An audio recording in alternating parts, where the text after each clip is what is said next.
The one-upper friend or family member. We're going to talk about it. You ready?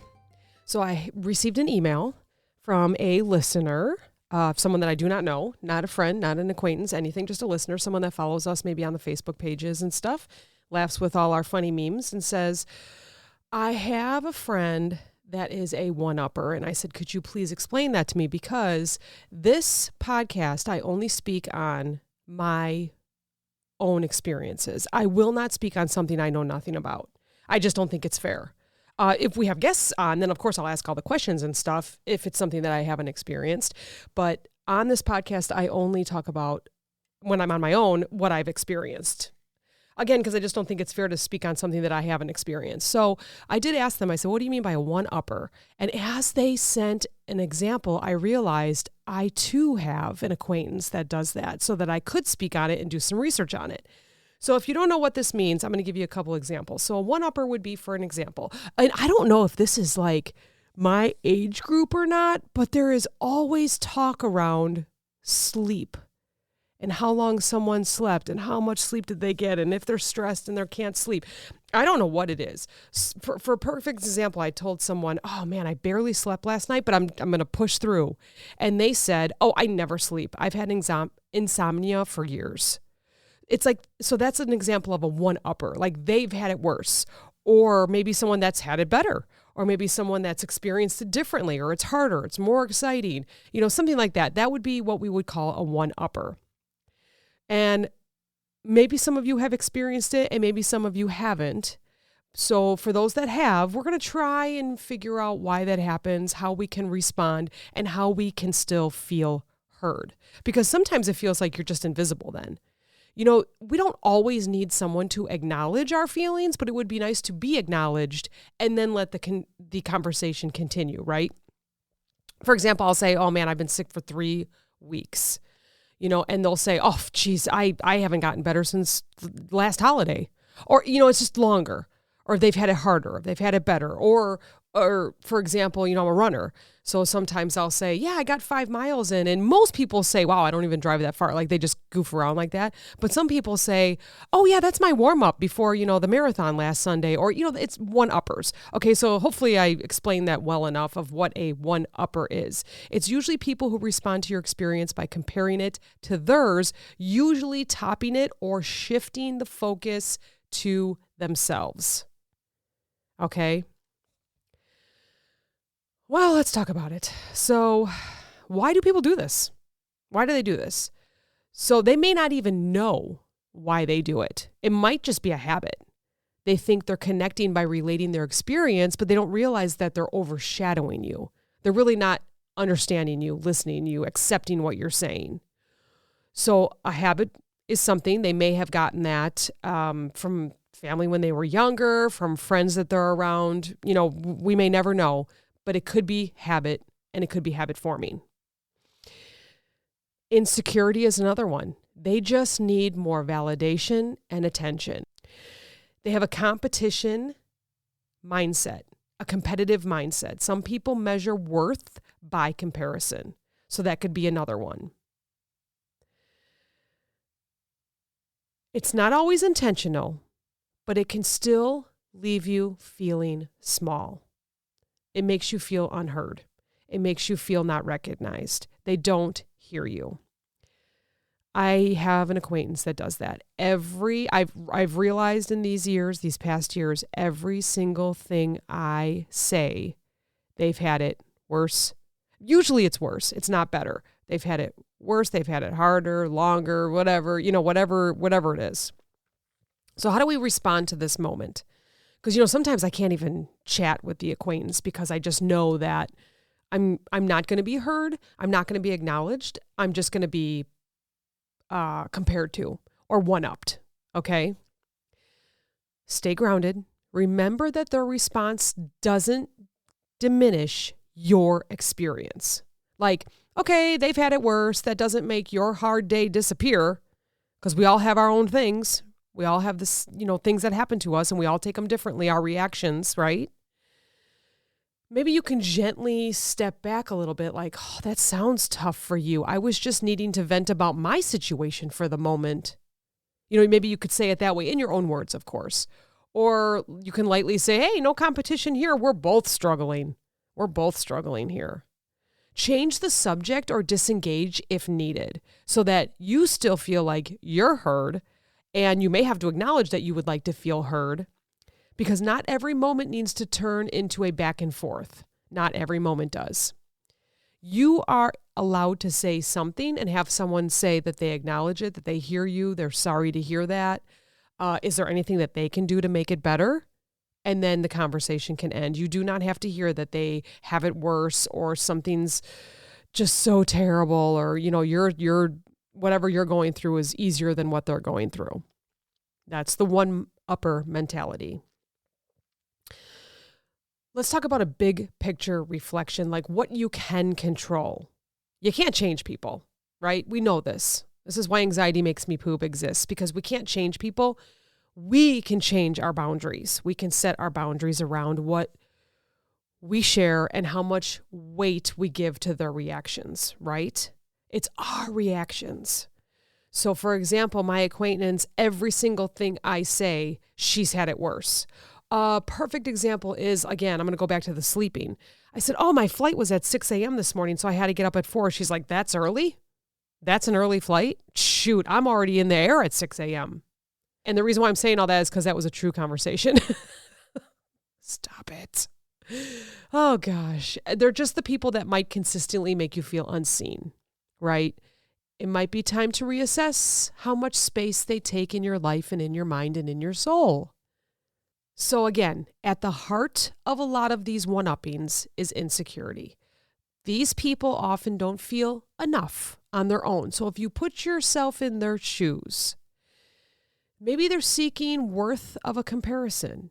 When you share something hard or impressive, it triggers their internal voice that says, if you don't show I've been through more, maybe I'll be overlooked. So think about it that way. So maybe you can change your conversations. If they think their experience is bad, what will they think of me if they knew mine? It's like they're scrambling for reassurance that they're still mattering or they're belonging. So it's a one-up. So it probably truly has nothing to do with you. It's habit forming. Or maybe it's poor emotional listening skills. Many one-uppers simply don't know how to hold space for someone else. So again, it's not you. It's them. They were never taught how to say, wow, that sounds really hard. Tell me more about that. Instead, they think the way to show connection is to jump in with a matching or better story. But what they don't realize is that this often hijacks the moment. And it's definitely a lack of awareness because they're only thinking about themselves. Would we call that selfish? Maybe. One-upper, selfish, we're not sure. Every situation's different. Again, habitual comparison, right? And competition. For some, life has always been a competition, whether it's grades, promotions, fitness, suffering. They measure everything in who's ahead or who's struggling more. When you bring up your experience, they instinctively flip to, well, where do I stand compared to that? So this isn't always about putting you down. It's about keeping score in their head. Again, it's not you. And unfortunately, you're stuck in a game that you didn't sign up for. How about anxiety and fear of missing out, FOMO? Oddly enough, and I noticed this on social media, sometimes people one-up because they fear they're being left out emotionally. If you're sick or going through something big, they may worry they're losing your attention or sympathy, so they try to pull focus on themselves. It's kind of an anxiety-driven reaction. Wait, I'm more important too. Pay attention to me. Do you see that in some of your conversations? Again, learned behavior or cultural patterns. Some people grow up in families or cultures where story topping is normal. For example, maybe every family dinner was a contest. Who had the hardest day? Who's worked the most hours this week? That's another one, right? You say, oh, I went a little bit overtime. I worked 41 hours. And someone said, really? My average week is 50 to 60. And I didn't get any sleep. And I haven't slept ever. And I have insomnia. So one-uppers. Maybe a learned behavior. Maybe a cultural pattern. So again, this is not about you. This could be habit forming, background, anxiety, fear of missing out, poor emotional listening skills. need for validation. It could be just about anything, but it's not a reflection on you. So if you'd like, let me give you some examples of maybe how to share your emotions, and maybe it'll stop that one-up conversation, that one-upper. Here, let's just talk about a few things.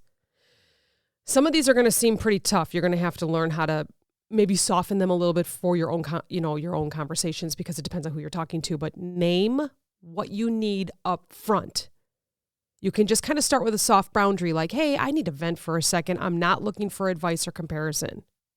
This signals to the listener, this is your moment. Please don't hijack it. Many people one up because they think that they're helping or relating, so pre-framing this can stop them before they slip into that mode. So again, hey, can I just vent for a second? I'm not looking for any advice, comparison. I got to get this off my chest. I just need someone to listen, and you've always been a great listener. How about that? Call it out lightly with humor. That's why we're here a lot of times. If they jump in with a one-up, you can laugh and say, oh no, this isn't a contest. Or ha ha ha, let's not compete on who's had the worst day, because then we both have had the worst day. This diffuses the tension without making them feel defensive. You're setting a playful boundary and you're not attacking them. You just want to be heard for a moment. You just want to be heard for a moment. You want to release some tension, have someone not relate, just listen and say, how can I help? What can I do for you? Or I am so sorry that's the kind of day you're having. Sometimes that's all we need to hear.